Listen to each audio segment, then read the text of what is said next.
Olá, eleitores da Tribuna do Norte. Estamos aqui no acompanhamento sobre as eleições, recebendo o editor da Tribuna, Vicente Neto. Olá, Vicente. Olá, Júlio. Vicente, como é que está o panorama no cenário nacional nessas eleições? Como é que está a disputa nos estados? Júlio, eu estava fazendo uma pesquisa agora há pouco na internet e, primeiramente, a gente está vendo que a eleição está se desenvolvendo num clima de tranquilidade, né? Pelo menos até agora a gente não tem nenhuma informação de grandes confusões e o número de prisão, 29 prisões confirmadas pelo TSE até meio-dia, mostra que o negócio está mais tranquilo, né? Isso até em função de não haver este ano uma disputa tão polarizada entre dois candidatos, né? Nós temos 3 candidatos na disputa, então isso já alivia mais a tensão nas ruas, principalmente no dia da eleição. Com relação à disputa nos estados, a expectativa dos analistas políticos é de que este ano, pelo menos em 10 estados, a eleição seja definida no primeiro turno. E em outros 3 estados... É uma tendência forte. A tendência forte de que também vá para o primeiro turno. E em outros 3 também, né, essa disputa está sendo acompanhada porque nos últimos tempos o candidato que estava atrás nas pesquisas, eles tiveram uma evolução muito grande. Por exemplo, o caso da Bahia, o candidato do PT chegou a ter uma diferença de quase 30 pontos do início da campanha, desde que foi lançada a chapa, e está chegando agora, segundo as pesquisas divulgadas ontem, numa situação de empate numérico, não é nem empate técnico, é empate numérico mesmo, 36 a 36. Sem margem de erro. Sem margem de erro. Isso é uma situação que ocorre também na Paraíba, Na Paraíba também ocorre isso, até bem pouco tempo era dado como certo, o pessoal até dizendo que dos governos tucanos, né, que devem eleger primeiro turno em São Paulo, no Paraná e em Goiás, ele já incluía também Cássio Cunha Lima na Paraíba. Como governador eleito lá. Então está chegando agora 42 a 42 lá na Paraíba. Também uma disputa que vai ser no último voto. Voltando rapidamente sobre a segurança, no Rio Grande do Norte até o meio-dia foram registradas 3 prisões devido a uma compra, uma distribuição irregular de combustível, que foi o único incidente assim mais grave, e no fim do dia a gente vai trazer o balanço completo sobre isso. Vicente, e do outro lado também há outros estados em que a disputa não é pelo primeiro lugar, a disputa do segundo lugar para quem vai para o segundo turno, não é isso? Exatamente, Júlio.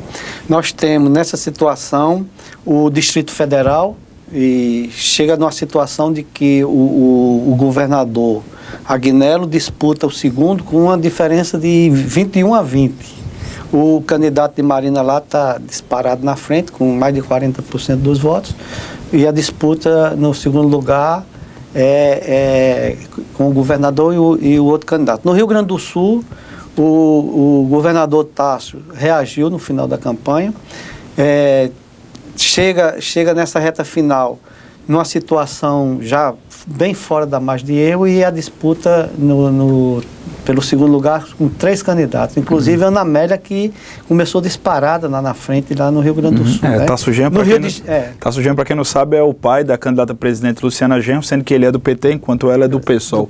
E no Rio de Janeiro? No Rio de Janeiro também, Pezão assumiu a liderança, e correndo atrás estão mais 2 candidatos, porque você tem Crivella e Garotinho, e bem mais atrás o candidato senador Lindenberg, o candidato do PT.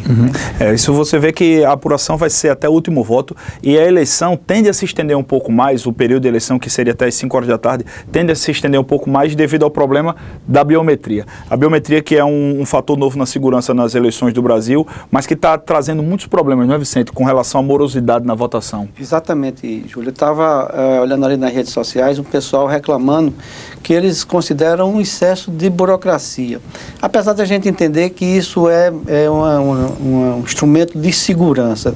Então, assim, qual é a reclamação? Que você vota pela biometria, colocando a digital lá, mas você tem que levar o título, você tem que levar um documento com a fotografia, depois você tem que assinar a ficha de votação. E além disso, ainda há o problema que muitas vezes a leitura, há um problema na leitura e tem que ser feita até 8 vezes antes de ser autorizada manualmente, não é a votação? Exatamente. O que dá uma morosidade ainda maior. Agora, Júlio, voltando aí à questão dos estados ainda, a gente estava fazendo aqui um levantamento de como o eleitor está se envolvendo mais nas eleições, e você termina numa disputa, na maioria dos estados, num bipartidarismo mesmo, né? Quer dizer, polarizada entre os dois principais partidos que você tem naquele estado, né?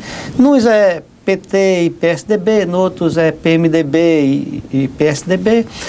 Então, na eleição de 94, por exemplo, foram só 9 governadores foram eleitos em primeiro turno. Em 98 e em 2002 foram 13 governadores. Em 2006, 17 governadores. E em 2010, que foi o recorde, 18 governadores foram eleitos no primeiro turno. Então aqui a gente tem aqueles 10 mais 3 mais 3, nós temos a possibilidade de eleger 16 esse ano. Que é um número um pouco menor do que na eleição de 2010. Agora, e aí você vai fazer uma outra análise, olhando quem é que está na cabeça dessa disputa. Aí você vai ver que aquela movimentação de junho do ano passado, o Brasil quer mudança e não está tendo a menor influência na campanha. Você não tem nenhum candidato que seja surpresa em nenhum estado.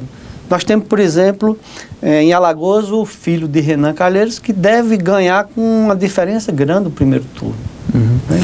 Isso aí, nas eleições, os resultados mesmo a gente só vai saber durante o dia. A expectativa do TRE, que é a eleição no Rio Grande do Norte, tem a apuração completa até às 23 horas. No Brasil, deve se estender um pouco mais devido às áreas mais remotas do país, onde as urnas e a contabilização dos votos demora um pouco mais.